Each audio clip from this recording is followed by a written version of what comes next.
এ ভিডিওতে যে নতুন ওয়ার্ডটি নিয়ে আলোচনা করব সে ওয়ার্ডটি হলো অ্যাফেয়ার।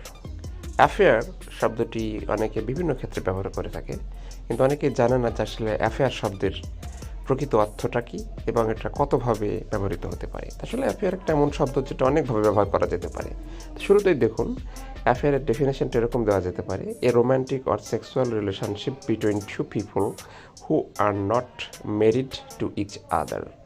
অর্থাৎ অ্যাফেয়ারটা এরকম যে একটা সম্পর্ক অথবা যৌন সম্পর্ক দুইটা ব্যক্তির মধ্যে যারা বিবাহিত নয়। এরপরে উদাহরণ দেখুন: the whole affair ended in the comedy. অর্থাৎ পুরো ব্যাপারটাই কমেডিতে বা হাস্যরসে শেষ হয়েছিল। আর আরেকটা সেন্টেন্স দেখুন: she had an affair with a boss. তার বসের সাথে তার সম্পর্ক ছিল। এখানে দুই সেন্টেন্সে অ্যাফেয়ারের মিনিং দুই রকম হয়েছে।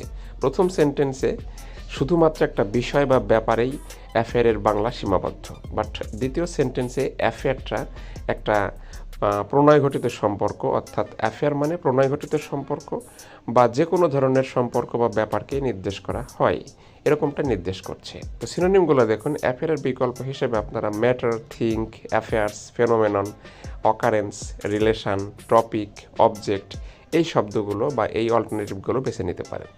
আর অ্যাফেয়ারের প্রকৃত বাংলা হচ্ছে প্রণয়, ব্যাপার, বিষয়, ঘটনা, সম্পর্ক বা কথা।